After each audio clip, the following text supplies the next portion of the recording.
Makanya lingkungan, keluarga, dan lingkungan sekitar itu harus kita perhatikan juga nih, mana yang bagus buat anak dan mana yang nggak bagus untuk dijadikan contoh.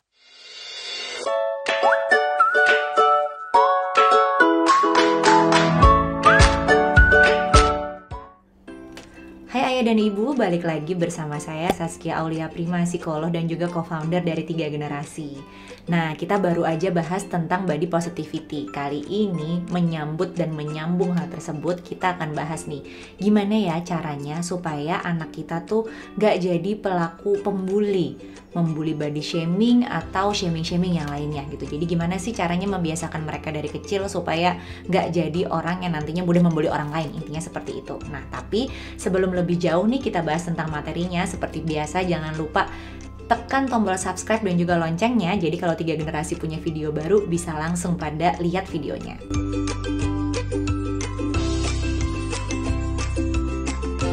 Yang pertama, kita bisa mengenalkan perbedaan ke anak-anak itu sejak awal, sejak dini. Misalnya dengan memaparkan anak dengan orang-orang yang gak cuma satu suku, ras, agama gitu ya. Jadi anak-anak bisa tahu, oh ada yang berbeda-beda gitu. Kemudian juga belajar bahasa itu salah satu pintu yang bagus, karena memang selain bahasa ibu ada bahasa-bahasa lain yang ternyata bisa digunakan oleh manusia-manusia di luar sana untuk berkomunikasi gitu. Jadi anak sekalian belajar budayanya juga atau culture-nya.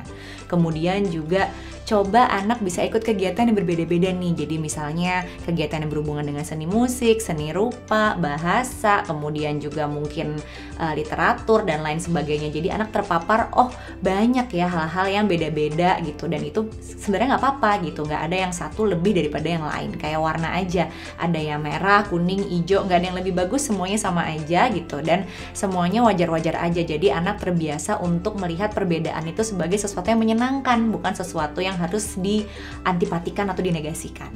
Si kecil suka ngemil nggak ayah dan ibu? Nah, pada saat jam-jam ngemil tuh biasanya mereka lagi relax kan.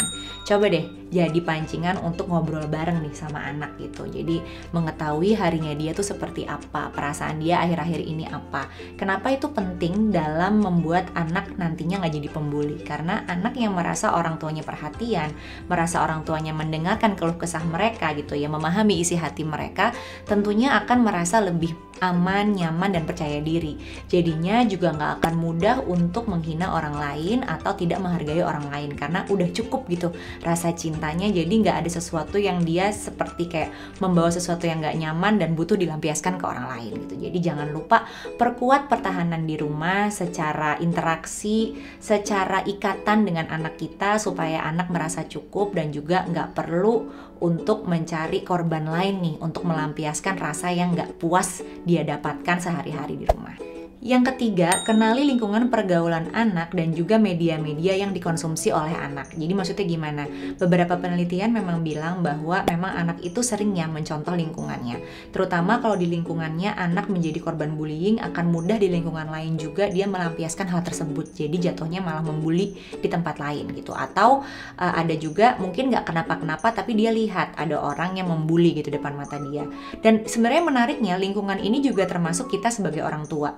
Bagaimana sih ketika kita marah dengan anak kita atau mungkin dengan asisten rumah tangga kita atau dengan pasangan kita, itu yang akan dilihat anak gitu. Jadi ketika ada sesuatu yang nggak sepaham terus kemudian kita misalnya marah-marah gitu ya, itu membuat anak merasa bahwa oh menindas orang lain tuh boleh loh gitu, padahal mungkin marahnya bukan ke dia. Makanya lingkungan, keluarga, dan lingkungan sekitar itu harus kita perhatikan juga nih, mana yang bagus buat anak dan mana yang nggak bagus untuk dijadikan contoh. Selain itu juga media gitu ya, anak nonton apa, misalnya acara-acara apa sih yang dia tonton sehari-harinya. Kenapa? Karena ini menjadi sumber inspirasi anak gitu. Terutama untuk anak yang di bawah 7 tahun, kalau bisa jangan dulu deh nonton adegan-adegan yang berbahaya atau yang berantem-beranteman gitu. Kenapa? Karena itu bisa membuat mereka merasa, mereka kan belum terlalu bisa bedain ya mana yang realita, mana yang bukan. Jadi oh itu bisa dilakukan gitu. Jadinya mereka meniru gitu. Nah tapi setelah lebih dewasa, kalaupun nonton sesuatu yang ada adegan mungkin berantemnya gitu ya, atau sedikit ada adegan bullyingnya, nah itu harus diskusi sama anak. Kira-kira apa yang bagus dari film tersebut, apa yang gak bagus nih, terus apa yang harus kita lakukan. Jadi sebenarnya gunakan medianya sebagai tempat atau alat belajar anak ya, supaya bisa lebih menghargai orang lain dan nantinya gak jadi pembuli. Terakhir, latih anak untuk mengelola emosinya. Jadi memang semenjak anak kecil itu biasanya kan sekitar usia 2 tahun ya baru mulai intens banget itu emosinya. Cuman kita tetap bisa membantu anak dari awal untuk menenangkan diri. Nah, latihan memahami, mengenali dan mengelola emosi ini akan sangat baik karena sebetulnya bukan nggak boleh kalau anak itu marah, kecewa atau kesel sama orang lain, tapi caranya seperti apa itu yang harus dilatih gitu. Semakin anak besar setelah usia 4-5 tahun biasanya anak udah tuh kalau marah tuh nggak menendang, memukul, melempar gitu ya. Biasanya sudah bisa mulai mengungkapkan dengan kata-kata.